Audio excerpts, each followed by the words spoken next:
투자하시는 분이라면 이 통장은 필수로 만들라고 많이들 강조하곤 하죠. 바로 3년 넘게 들고 있으면 소득세를 면제해주는 개인종합자산관리계좌 ISA. 그런데 정작 가입자가 올 들어서 주춤하고 있는 것으로 나타났습니다. 어떤 배경인지 마켓 딥다이브 최민정 기자가 정리해드립니다. 절세 계좌로 인기몰이에 나섰던 개인종합자산관리계좌, 즉 ISA죠. 작년 비과세 혜택이 늘어날 것이라는 전망에 가입자 수가 늘었는데요. 결국 국회 문턱을 통과하지 못하고 또 이중과세 문제까지 겹치자 투자자에게 외면받고 있는 모습입니다. 실제 2021년 도입 후 3년 의무가입 기간이 끝나자 계좌 해지에 나선 투자자들이 생기고 있는데요.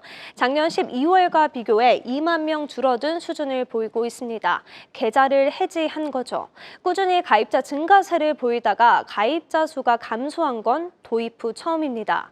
우선 ISA의 장점부터 살펴볼까요? ISA는 3년 이상 가입 시 발생한 이자 소득, 배당 소득에 대해서 비과세 혜택을 해주는 건데요. 200만 원의 비과세 혜택을 제공합니다. 또 200만 원이 초과하면 분리과세 혜택도 받을 수 있습니다. 더 쉽게 풀어서 이야기를 하면요. 1년의 투자 수익 300만 원을 거두면 세금으로 46만 원을 내야 하는데요. 이 ISA 계좌를 사용하면 200만 원은 비과세, 100만 원에 대해서도 훨씬 낮은 9.9% 분리과세가 적용됩니다. 세금 9만 9천 원만 내면 되는 거죠. 총 36만 원의 돈을 절약하는 겁니다. 그간 절세 계좌로 인기를 얻은 배경입니다.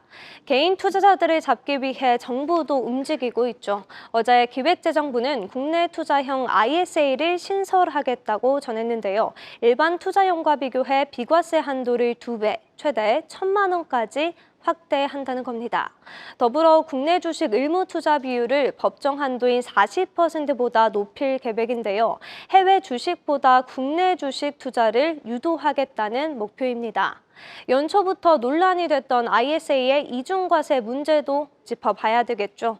원래는 국내에 상장한 해외 ETF의 배당금을 우선 전부 받은 뒤 세금을 나중에 납부를 했는데요. 올해부터는 그 절차가 사라져서 해외에서 배당 소득세를 원천 징수한 뒤 남은 금액만 배당금으로 들어오게 됐습니다. 내 손에 들어오는 돈이 적어진 거죠. 그 결과 세금 납부를 미루고 이를 재투자해 돈을 불려가던 전략이 불가능해져 투자자들의 불만이 커졌습니다. 이를 해결하기 위해 정부는 오는 7월부터 ISA 계좌는 외국에 낸 세금을 따로 집계했다가 만기 때 최종 부과되는 세금에서 빼기로 했는데요.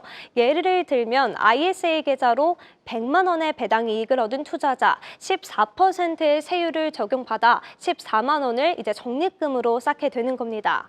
하지만 그간 누렸던 과세 이연 효과는 누릴 수 없습니다.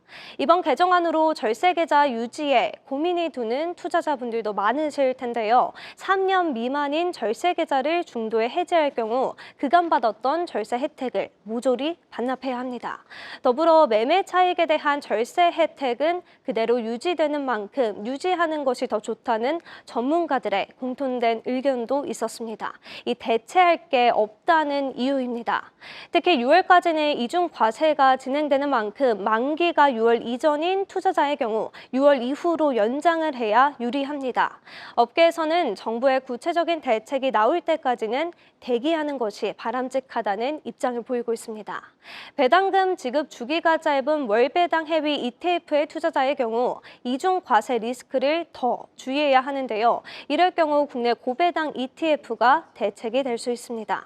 국내 배당형 ETF의 경우 안정적인 현금 흐름과 또 복리 휴가를 계속 누릴 수 있기 때문이죠. 장기 투자를 유도할 수 있는 ISA, 당근책을 뺏기보다는 투자자들을 유인할 수 있는 혜택 마련이 필요합니다. 지금까지 마켓 딥다이브였습니다.